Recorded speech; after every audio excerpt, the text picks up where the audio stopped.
Captain Lee Hyun stared at the endless stars through the ship's main window. His fingers drummed against the metal rail as he watched space drift by. The Earth ship New Dawn had been traveling for 3 months now, farther from home than any human had ever gone before. "Captain, we're getting something strange," called Kang Woo from his station. The young man's voice carried excitement mixed with worry. He had been Earth's best radio expert before joining this mission. Lee Hyun walked over to the communications desk. "What kind of strange?"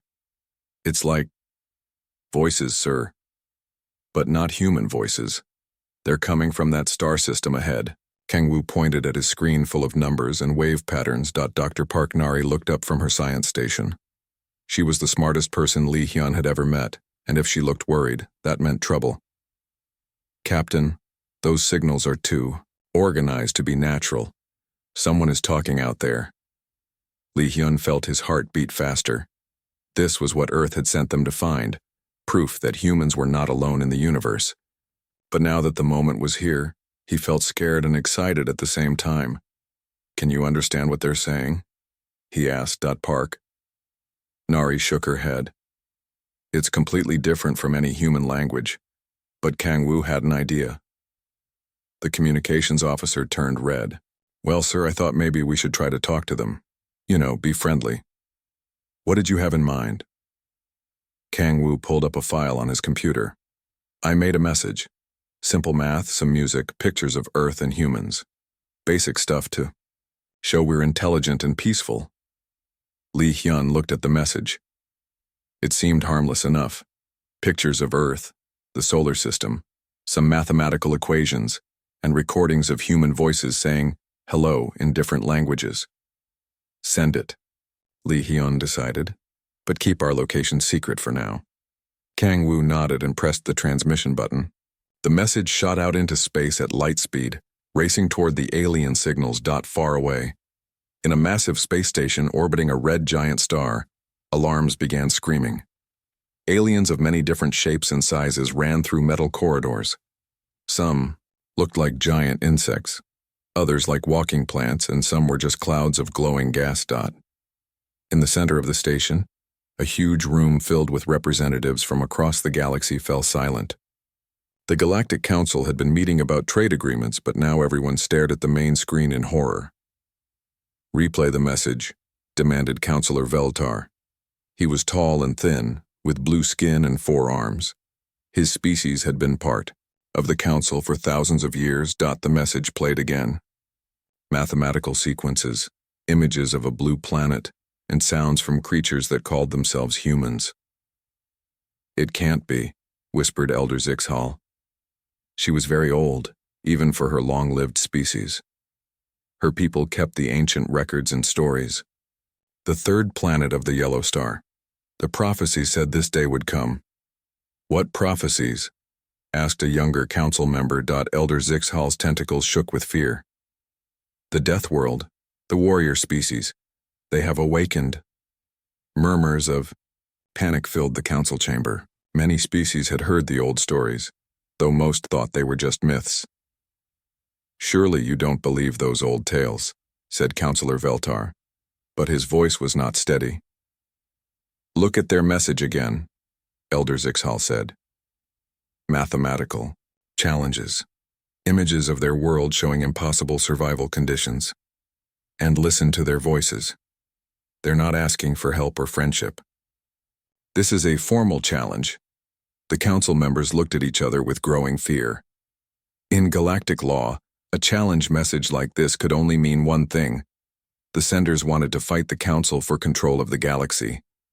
"But they seem so primitive," said another counselor.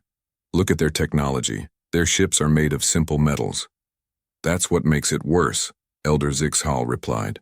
"If they're already challenging us with such basic tools, imagine what they can do when they advance."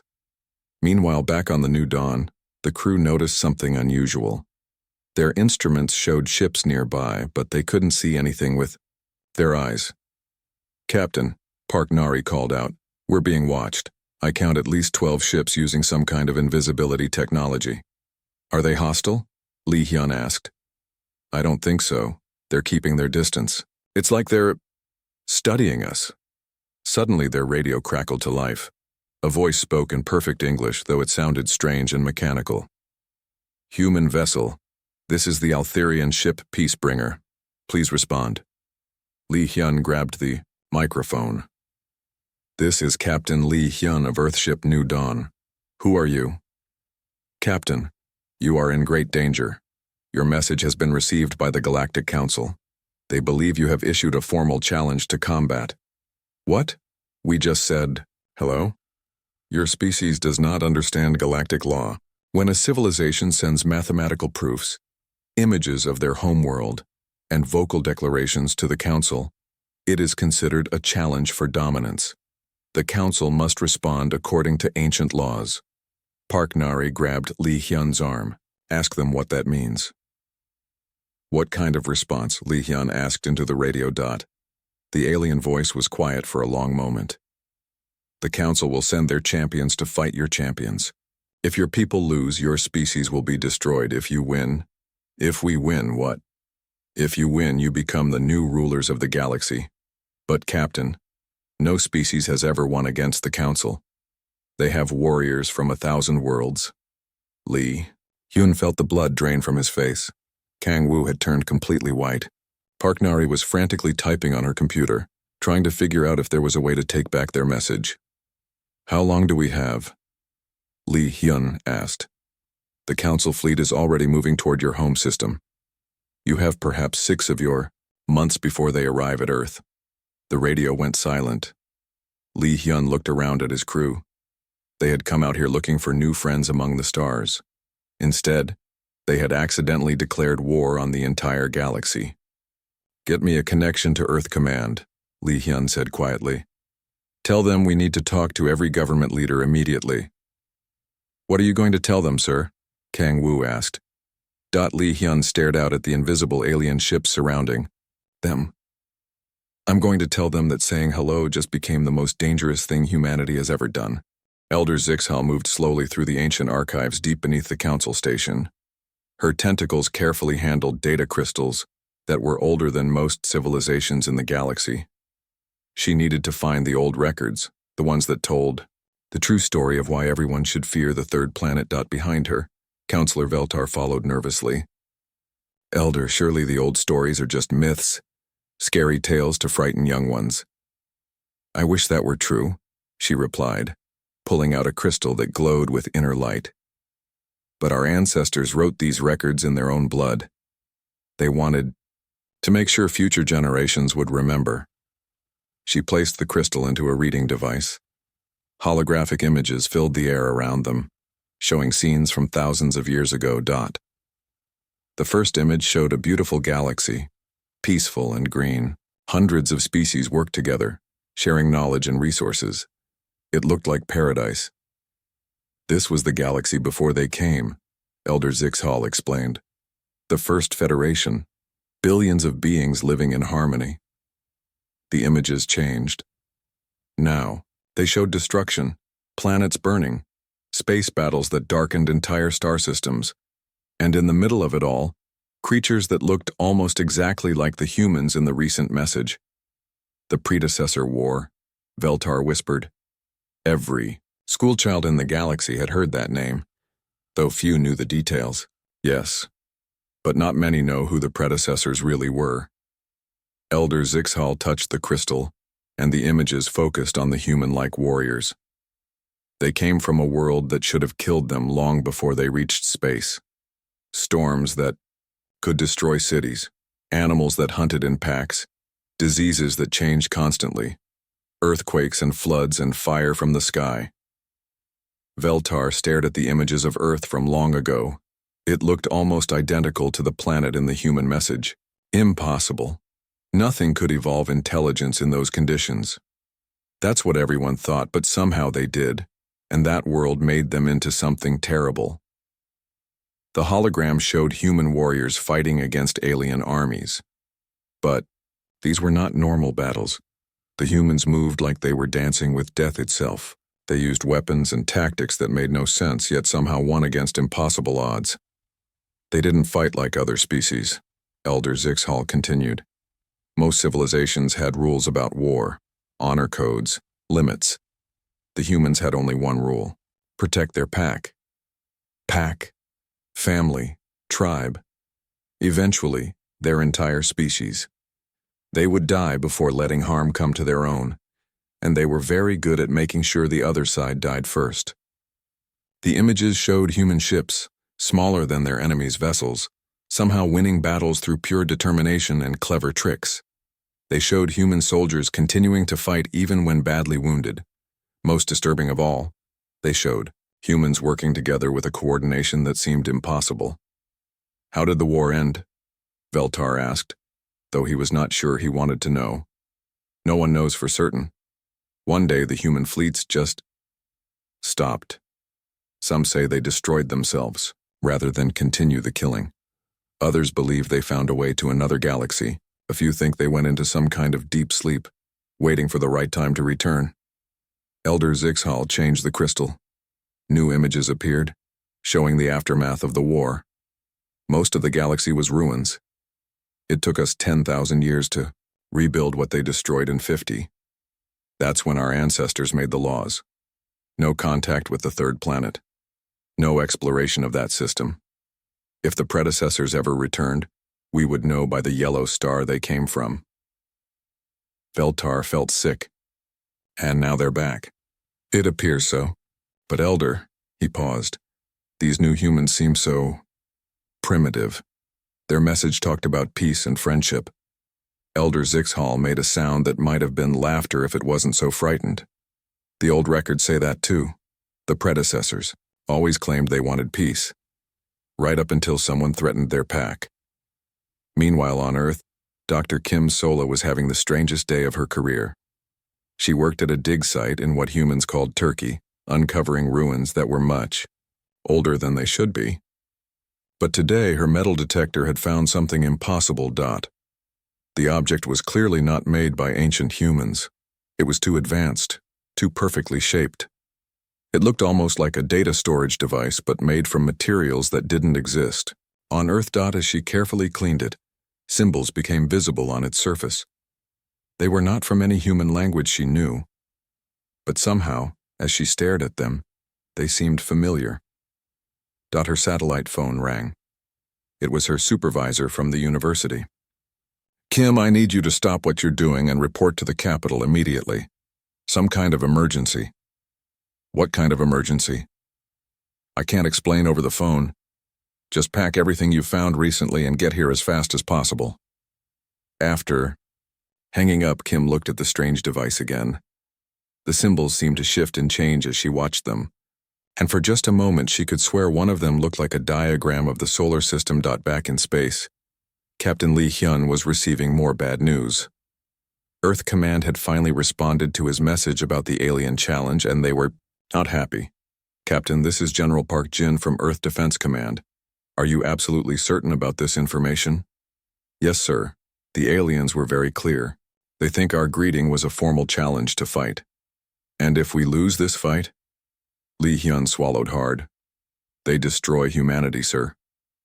There was a long silence from Earth. Finally, General Park spoke again. Captain, we're getting reports from around the world. Archaeological teams are finding artifacts that don't belong to any human civilization. Artifacts that seem to be trying to communicate with us. What kind of communication, sir? Warnings, Captain. Warnings about something called the predecessor, War. Dr. Park Nari looked up from her instruments. Captain, I'm reading massive energy signatures approaching our position. Whatever's coming, it's big. Through the ship's windows, they could see space itself beginning to bend and twist. Lights appeared where no stars should be. The invisible ships around them were moving away quickly, as if running from something terrible. Captain Lee, came the alien voice from the Peacebringer. The Council fleet has arrived early. They're using emergency jump technology. They're more frightened than I thought possible. A new voice came over the radio, speaking in the same mechanical tone but with obvious authority. Human vessel, this is Supreme Counselor Veltar of the Galactic Council. Your species has issued a formal challenge according to ancient law. We are bound to respond. Lee Hyun grabbed the microphone. Counselor, there's been a mistake. We didn't mean to challenge anyone. We just wanted to say hello. The law is clear, human. A challenge has been made and must be answered. However, because your species appears to be primitive, we will offer mercy terms. What kind of mercy terms? Choose 3 champions from your species. They will face 3 trials: intelligence, survival, and combat. If they succeed, your species will be granted a place in the galactic community. If they fail, the radio went quiet for a moment. If they fail, we will make your end quick and painless. It is more kindness than your ancestors received. Li Hyun felt the universe spinning around him. Our ancestors? You really don't know, do you? You are the children of the predecessors, the most feared warriors the galaxy has ever seen. We had hoped you were extinct forever. Now we must determine if you have inherited their terrible gifts. The transmission ended. Li Hyun looked at his crew, all staring at him with wide eyes. Get me Earth Command again, he said quietly. Tell them we need to find our 3 best people, and tell them to dig deeper into those artifacts. I think we're about to learn who we really are. Ambassador Choi Jin had never wanted to be a diplomat. He was a history teacher from Seoul who happened to speak 7 languages. But when Earth needed someone to talk to aliens about humanity's survival, somehow his name ended up on a very short list. Now, he sat in a small Earth shuttle, approaching the largest space station he had ever imagined. The Galactic Council's meeting place was the size of a small moon, with ships from hundreds of different worlds docked around it like metal flowers. Remember, Ambassador, came the voice from Earth Command through his radio. Be polite, but don't admit to anything we didn't actually do. Copy that command, though I'm still not clear on what we're supposed to have done. His shuttle was guided into a docking bay by invisible forces. As the doors opened, Jin saw his first living aliens. They were all different shapes and sizes, but they all moved the same way when they saw him, like they were looking at something dangerous. A tall blue alien with 4 arms approached his shuttle. Ambassador Jin, I am Counselor Veltar. Welcome to Council Station. I must say you are smaller than we expected. Jin stepped out of his shuttle, trying to look confident. Thank you for seeing me, Counselor. I hope we can clear up this misunderstanding. Quickly. Misunderstanding? Veltar's 4 eyes blinked in surprise. Ambassador, your species has issued a formal challenge to the entire Galactic Council. There can be no misunderstanding about such a thing. As they walked through the station, Jin saw thousands of aliens stopping to stare at him. Some pointed, others whispered to each other, and a few actually ran away when they saw him coming. Counselor, I think there's something you should know. Humans have never heard of the Galactic Council before last week. We thought we were alone. In the universe. Veltar stopped walking. You're serious, aren't you? You truly don't know what your message meant. We were trying to be friendly. Just saying hello. The alien made a sound like air escaping from a balloon. Ambassador, please follow me. I think you need to see something. They entered a massive chamber where hundreds of alien representatives sat in curved rows.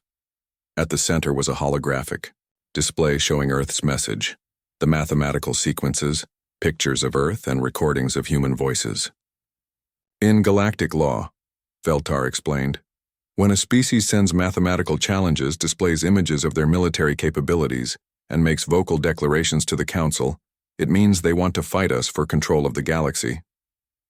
Jin stared at the display. Mathematical challenges? Those are just basic equations. And military capabilities? That's just our planet. Your planet shows evidence of surviving multiple extinction-level events. Your mathematical basics include concepts that our brightest scientists struggle with, and your vocal declarations. The hologram played recordings of humans saying hello in different languages. Those are battle cries, aren't they? Veltar asked hopefully. No, they're literally just people saying hello. A wave of confused murmuring swept through the chamber. Jin realized that the aliens were just as confused as the humans were. Counselor, Jin said carefully, what exactly do you think humans are?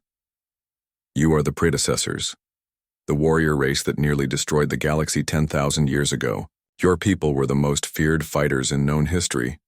Jin blinked. I think there's been a mistake. Humans didn't exist 10,000 years ago. We were barely learning to farm back then. The chamber fell completely silent. Elder Zixhal floated forward on her tentacles. Young human, do you truly not know your own history? Ma'am, human recorded history goes back maybe 5,000 years, and most of that is pretty basic stuff. Farming, building cities, fighting small wars with swords and spears. Small wars? Elder Zixhal's tentacles curled with what Jin hoped was confusion, not anger. The predecessor war consumed half the galaxy. I don't know what war you're talking about, but humans definitely weren't involved. We didn't even have space travel until 50 years ago. The aliens began talking all at once in dozens of different languages. Jin caught words that his translator rendered as impossible, deception, and even more dangerous than we thought. Feltar raised his forearms for quiet. Ambassador, whether you remember your history or not, the challenge has been made. Ancient law requires us to respond. However, because your species may truly be innocent, we are prepared to offer mercy terms. What kind of mercy terms? Choose 3 representatives from your species. They will face 3 trials designed to test your people's capabilities. If they succeed in all 3 trials, humanity will be welcomed into the galactic community with full rights and privileges. Jin felt a spark of hope. And if they fail? We will destroy your species quickly and painlessly. It is far more kindness than we would show to any other challenging race. The hope died quickly. These trials, what do they involve? Elder Zixhal answered. The trial of intelligence, solving problems that have puzzled our greatest minds for centuries. The trial of endurance, surviving conditions that would kill most species instantly. The trial of combat, facing our champion warriors in personal battle. Jin swallowed hard. And you designed these trials to be survivable? We made them as easy as possible while still maintaining the dignity of the ancient laws, Feltar said. We truly hope your people can pass them. Back on Earth, the search for champions had begun. President Han Junho sat in an emergency meeting with leaders from around the world, trying to decide who could possibly represent all of humanity in trials they didn't understand. For intelligence, we have Dr. Song Minji from the Advanced Physics Institute, reported the Secretary General. She solved problems that other scientists said were impossible. For survival, we're recommending Otai, the wilderness expert. He's survived in places that killed other people, added the military advisor. And for combat? Asked President Han. Ko-Rina, mixed martial arts champion, but more importantly, she's never lost a fight against any opponent, regardless of size or strength. President Han looked around the room. These 3 people are going to determine whether humanity lives or dies. Sir, said one of the advisors, maybe we should tell them that the aliens are expecting us to be some kind of ancient warrior race. No, Han decided. Let them be themselves. If we're going to survive this, it won't be by pretending to be something we're not. Meanwhile, Captain Lim Hana was preparing Earth's fastest ship for the journey to Council Station. As a test pilot, she had flown everything Earth had ever built, but now she was responsible for getting humanity's champions to their trials alive. Captain, called tech specialist BAE Young from the engine room, I've finished the modifications. The ship should be able to match anything the aliens have. Should be? Well, I had to guess about their technology based on what we've seen. But I think I've figured out some tricks they won't expect. Lim Hana smiled. Young, you always did like surprising people.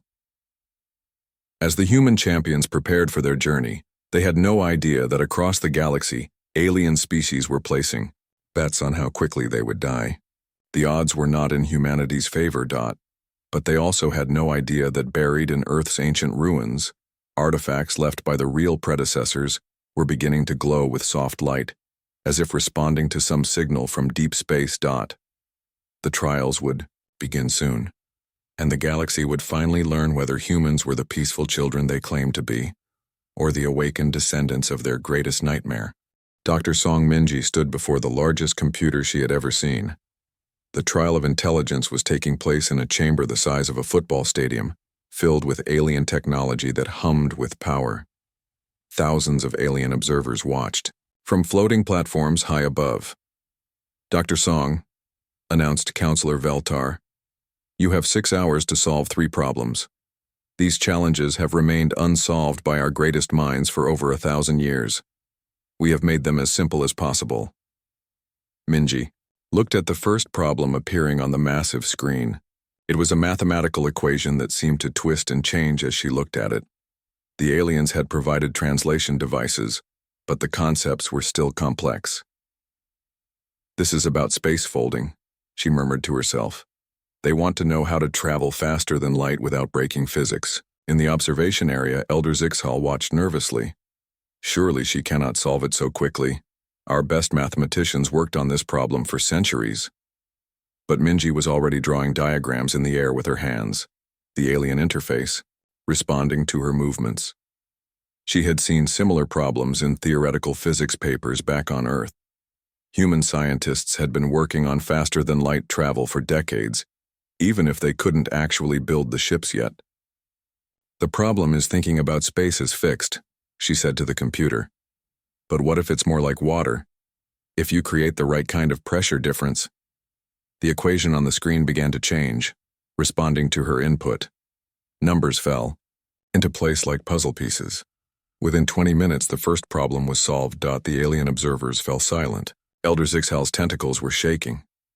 Impossible, whispered another counselor. The Galathan Institute spent 300 years on that problem. The second problem appeared. This one dealt with energy manipulation at the quantum level. Minji studied it for a few minutes, then began laughing. Oh, this is clever. You're trying to create stable quantum tunnels, but you're approaching it backwards. She started drawing again, explaining her reasoning to the computer as if she were teaching a class back home. The problem had similarities to quantum entanglement theories that human physicists discussed in academic papers. 40-5 minutes later, the second solution was complete. The third problem was the hardest. It involved consciousness, artificial intelligence, and the nature of thought itself. This time, Minji spent over an hour just reading and thinking.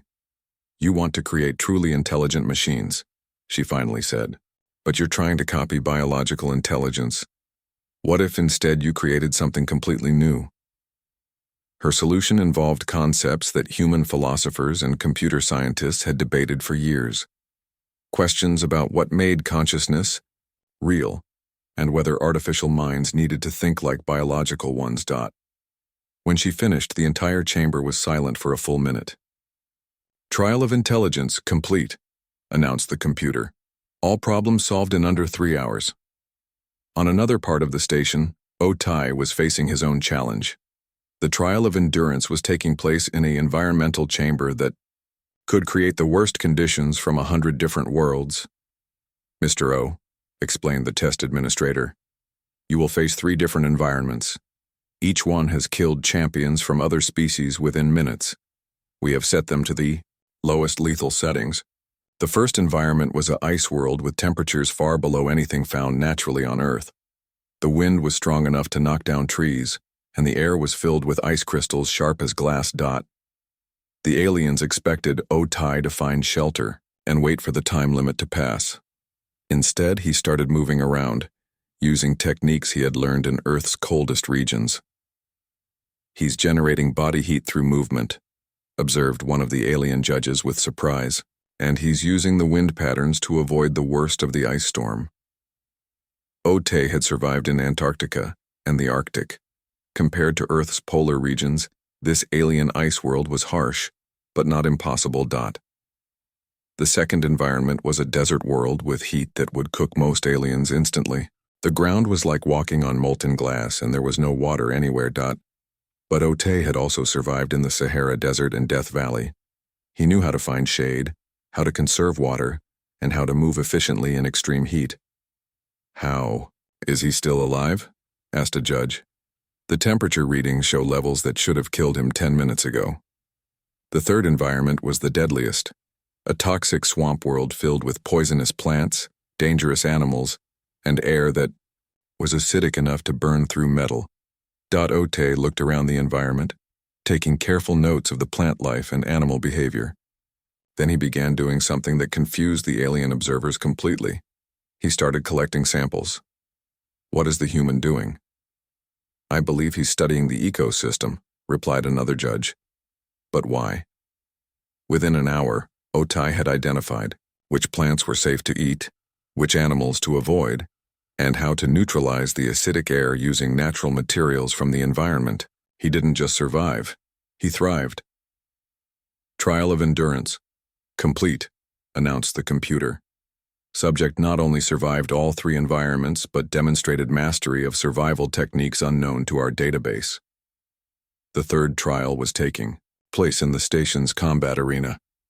Korina stood in the center of a large circular room, facing her first opponent. The alien warrior was twice her size and covered in natural armor that looked like it could stop bullets. Lady Ko announced, the combat judge. You will face 3 opponents of increasing difficulty. Defeat all 3 to pass the trial. We have chosen warriors who will make your death quick and honorable. Rena bowed respectfully to her first opponent, as she would before any martial arts match. The alien warrior charged at her with incredible speed, expecting to end the fight in seconds. Instead, Rena moved like water, flowing around the alien's attack and striking pressure points she had identified in the few seconds she had to observe its anatomy. The warrior collapsed, not dead but unconscious. How did she do that? Asked a combat expert in the observation area. Vorthak warriors have defeated champions from 50 different worlds. The second opponent was faster and smarter, using weapons and advanced combat techniques. But Rena had trained in multiple martial arts styles since childhood. She adapted to her opponent's fighting style within minutes, then began using its own techniques against it. The third opponent was the worst. It was not just a warrior, but a creature bred specifically for combat. It had killed every challenger it had faced in over a century. Rena studied the creature as it entered the arena. She noticed how it moved, where its eyes focused, how it breathed. Then she did something that shocked everyone watching.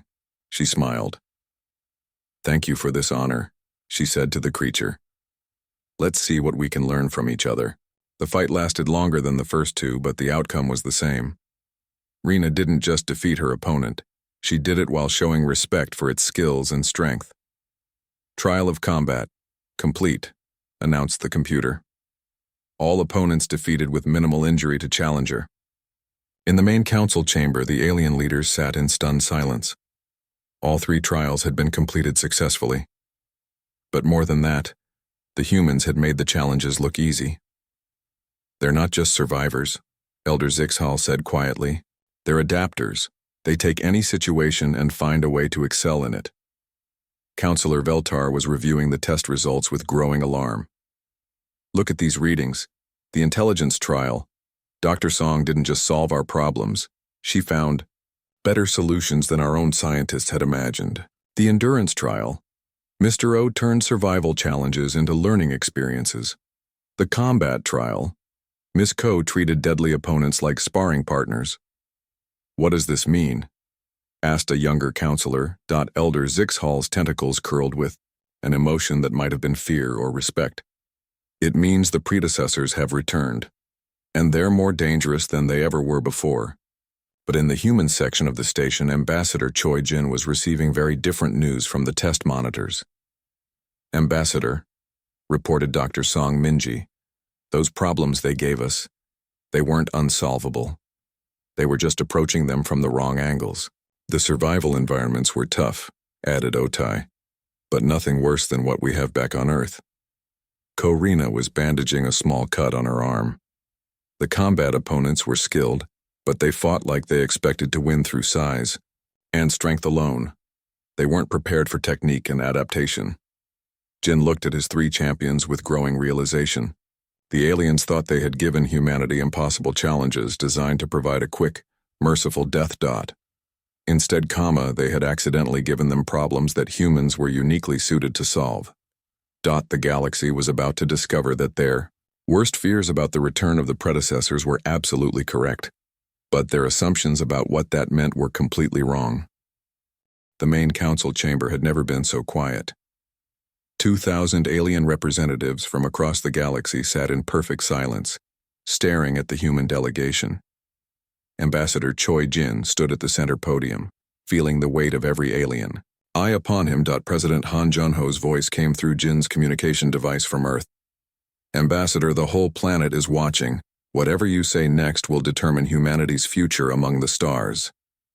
Counselor Veltar stood up slowly, his forearms trembling slightly.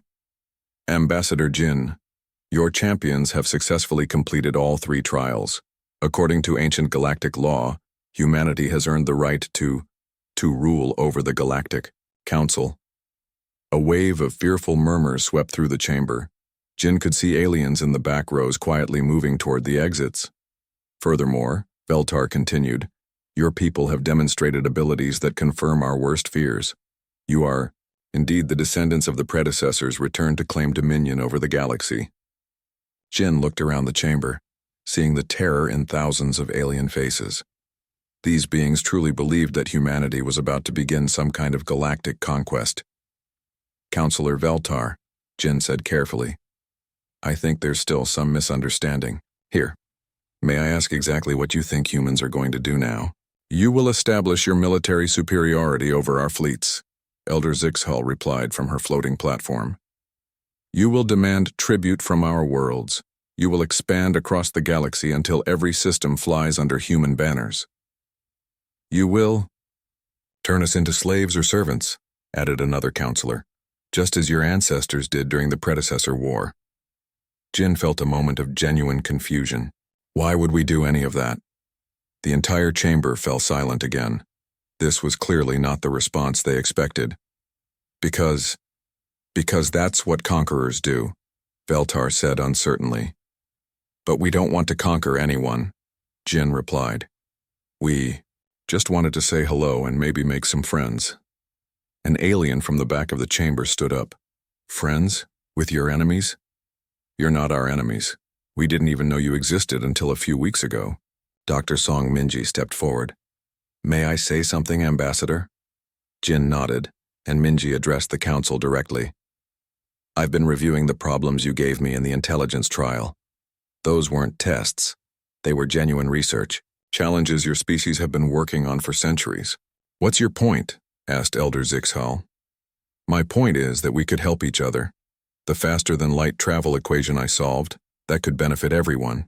We could explore the galaxy together, share knowledge, work on problems that no single species could solve alone.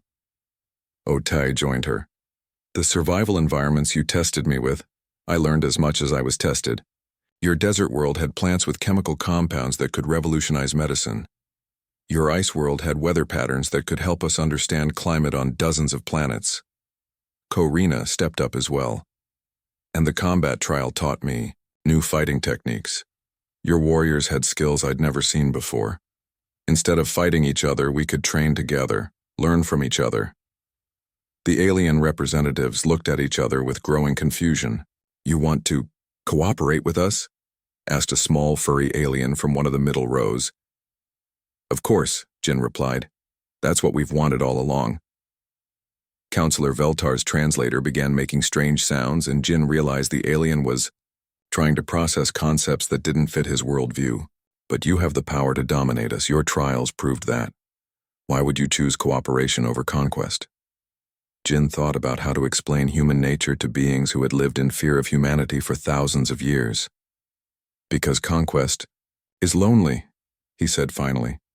What's the point of ruling over a galaxy full of people who hate and fear you? We'd rather have friends than subjects. But your ancestors, began Elder Zixhal. With respect, Elder, I'm not sure our ancestors were what you think they were. From what I've learned about this predecessor war, it sounds like a lot of species were fighting each other. Maybe the humans you remember were just trying to protect their families and friends. Jin activated his communication device. President, Han, are you following this? Every word, Ambassador. Tell them about the human protocol. Jin nodded and addressed the council again. My government has asked me to propose something called the Human Protocol. It's a set of principles for how we think galactic civilization should work. A holographic display activated, showing text in hundreds of alien languages. First principle: no species has the right to dominate or destroy another species. Second principle: all species have the right to develop their own cultures and governments, without interference. Third principle: conflicts should be resolved through discussion and compromise, not war. Fourth principle: knowledge and resources should be shared for the benefit of all. The chamber was quiet as the aliens read and discussed the protocol among themselves. These principles, said a tall, plant-like alien, they would apply to humans as well? Especially to humans, Jin replied. We're proposing to limit our own power as much as anyone else's. A small alien with large eyes raised a tentacle. What if someone violates these principles? Korina answered. Then the rest of us work together to stop them. Not through conquest or destruction, but through cooperation and intervention. You would use your warrior abilities to protect other species? Asked Elder Zixhal. If necessary, yes. But preferably we'd solve problems before they require fighting. The chamber erupted in discussions as thousands of aliens talked among themselves in dozens of languages. Finally, Councillor Veltar called for order. Ambassador Jin, the council needs time to discuss this proposal. This is not what we expected. We understand, Councillor. Take all the time you need. As the formal session ended, smaller groups of aliens began approaching the human delegation. They were still nervous, but curiosity was beginning to overcome fear. Dr. Song called out an alien scientist. Could you really help us with the quantum tunnel problem? Our people have been trying to solve it for generations. I'd be happy to work on it with your scientists, Minji replied, but I have some questions about your approach to quantum mechanics that might help us both. Otei found himself surrounded by alien explorers asking about survival techniques. Korina was demonstrating martial arts movements to fascinated alien warriors. 3 months later, the first joint human-alien exploration mission launched from Council Station. Captain Lim Hana commanded a ship with a crew of humans and aliens working together. Tech specialist BAE Young had helped alien engineers design new systems that combined technologies from a dozen different worlds. The mission's goal was to explore a distant galaxy that long-range sensors had detected. It would take them farther from home than any galactic species had ever traveled. Captain, reported the alien navigator, we're approaching the target galaxy. Sensors are detecting something unusual. What kind of unusual? Artificial structures, massive ones, and they're sending out signals. On the main screen, they could see a galaxy filled with strange geometric shapes that were clearly not natural. The signals coming from those structures were in a language none of them recognized. Well, said Lim Hana, looks like we're not the only ones in the universe who like to build things. Her crew of humans and aliens worked together to decode the signals, prepare for first contact, and plan their approach to yet another unknown civilization. Back on Earth, President Han Junho was meeting with leaders from around the world and representatives from dozens of alien species. The human protocol has been adopted by over 300 galactic civilizations, reported Ambassador Jin via hologram from Council Station. Trade agreements are being signed, joint research projects are starting, and we've had requests for help from 17 different species. Any problems? Asked President Han. Just one, sir. Everyone wants to visit Earth. They're fascinated by our death world and want to see how we live here. President Han smiled. I suppose we'd better start building bigger spaceports. As the meeting continued, reports came in from across the galaxy. Human teachers were helping alien students learn new problem-solving techniques.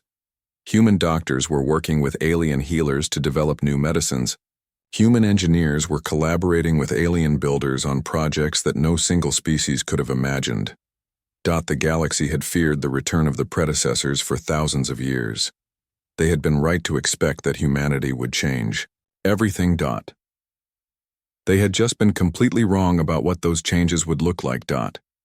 In the ancient archives beneath Council Station, Elder Zixhal was updating the historical records. The old warnings about the predecessors would remain, but now they would be accompanied by new entries. Species designation, human. Threat level, maximum. Recommended response, friendship. She paused in her writing and added one final note. The most dangerous thing about humans is not their ability to destroy their enemies. It is their ability to turn their enemies into friends.